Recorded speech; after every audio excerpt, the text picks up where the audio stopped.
Fala pessoal, aqui é o professor Thiago, este é o canal Físico-Química em 5 minutos e nesse vídeo eu vou falar sobre propriedades coligativas. Então pessoal, como é que a gente define propriedades coligativas? A gente pode dar a seguinte definição: são propriedades de soluções em relação ao solvente puro. Isso é um ponto bem importante. Então, quando a gente fala em propriedades coligativas, quem já estudou sabe que é abaixamento crioscópico, elevação ebullioscópico e pressão osmótica, sabe que é sempre uma relação da solução com o solvente puro. Não existe, portanto, propriedade coligativa de substância pura. Isso tem que ficar bem claro, ok? Além disso, é importante dizer que as propriedades coligativas independem da identidade do soluto, mas dependem do número de partículas. A gente vai ver isso depois, pessoal. A gente vai ter um mesmo abaixamento crioscópico, por exemplo, para uma mesma quantidade de substância, seja ela glicose, sacarose ou qualquer outra substância. Depende do número de partículas. E aqui partículas você pode imaginar tanto moléculas como íons que está no meio. Ok, pessoal? E o que ocasiona, qual é a origem das propriedades coligativas? As propriedades coligativas elas têm origem no abaixamento do potencial químico provocado pela adição de um soluto.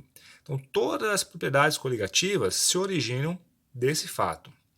A gente já estudou, pessoal, no vídeo sobre a lei de Raoult, a seguinte equação: μA é igual a μA asterisco mais RT ln de XA. Vamos ver em partes o que significa cada termo dessa equação. μA é o potencial químico do solvente, ou do componente A da mistura, na solução, ok? μA asterisco é o potencial químico do solvente puro, quando puro, ok? RT é a constante dos gases, T é a temperatura, XA é a fração molar do componente A. Veja bem o que essa equação diz. Quando A está puro, XA é igual a 1. Esse termo vai ficar igual a zero e, evidentemente, μA vai ser igual a μA asterisco, porque a substância está pura, ok?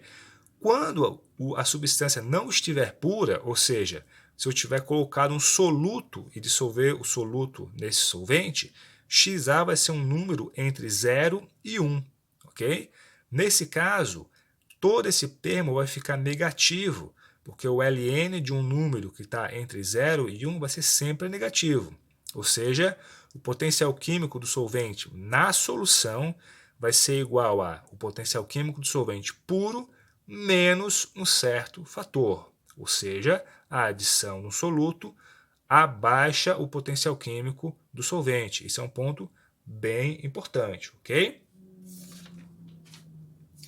E a melhor forma de visualizar isso, pessoal, é através desse diagrama que a gente também vai analisar em bastante cuidado, ok? Então vamos ver o seguinte. O diagrama abaixo explica o abaixamento do ponto de congelamento e o aumento do ponto de ebulição, ok? Então é um diagrama, pessoal, de potencial químico por temperatura. Ele já está aqui com várias indicações, vamos ver por partes, ok? Então aqui, se você observar em azul, pessoal, tem 3 retas com inclinações diferentes, ok? Essa primeira reta seria para o estado sólido de uma substância, essa outra para o estado líquido da mesma substância e a terceira para o estado gasoso. Ou seja, as retas em azul mostram o potencial químico para uma substância pura, ok? Nos estados sólido, líquido e gasoso. Ponto importante. Por que essas retas são decrescentes e têm inclinações diferentes? Isso porque, se a gente lembrar dessa importante relação da termodinâmica, a derivada parcial do potencial químico em relação à temperatura à pressão constante é igual a menos a entropia molar. Okay? A entropia molar, como a gente sabe pela terceira lei da termodinâmica, é sempre um valor positivo. Com menos na frente vai ficar negativo. Então, por isso que nós temos essas inclinações negativas, ou seja, retas decrescentes. Além disso, pessoal, a reta do estado gasoso é a mais inclinada, porque a entropia molar do estado gasoso é maior, ok? Semelhantemente, a reta do líquido ela é mais inclinada que a reta do sólido, porque a entropia molar do estado líquido é maior que a entropia molar do estado sólido, ok? Pessoal, no ponto em que a reta do estado sólido encosta ou encontra a reta do estado líquido, a gente tem o ponto de fusão da substância pura, que eu escrevi aqui em azul. Okay? Semelhantemente, num ponto em que a reta do estado líquido encontra a reta do estado gasoso, a gente tem um ponto de ebulição da substância pura. Okay? Agora, pessoal, o que acontece com o potencial químico do líquido se eu dissolvo um soluto qualquer no líquido?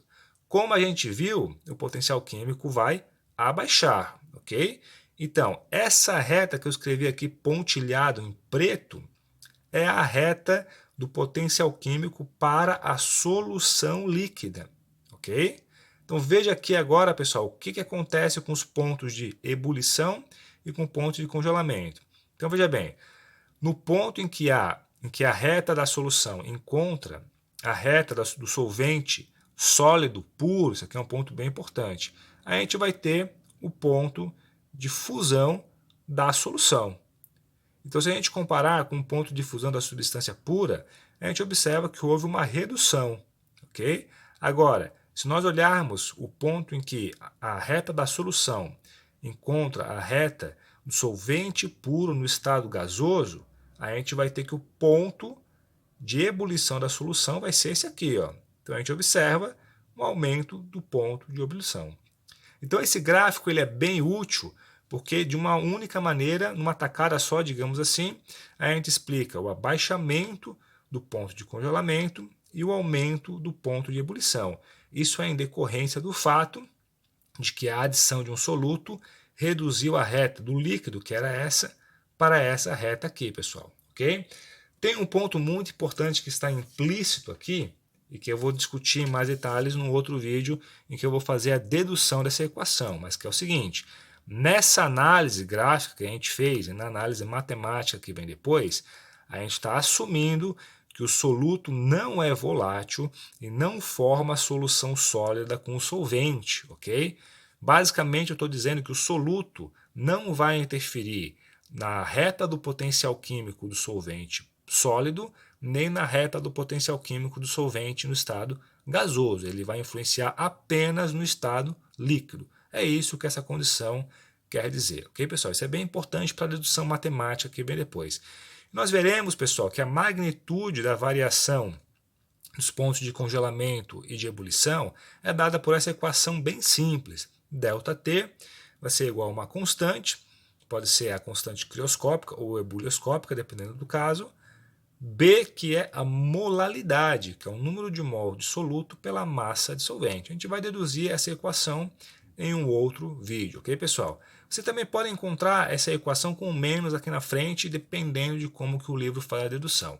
Mas é bem comum encontrar dessa maneira aqui, ok, pessoal? Se você gostou desse vídeo, dê um like, se inscreva no canal e fique ligado nas novidades. Valeu, pessoal!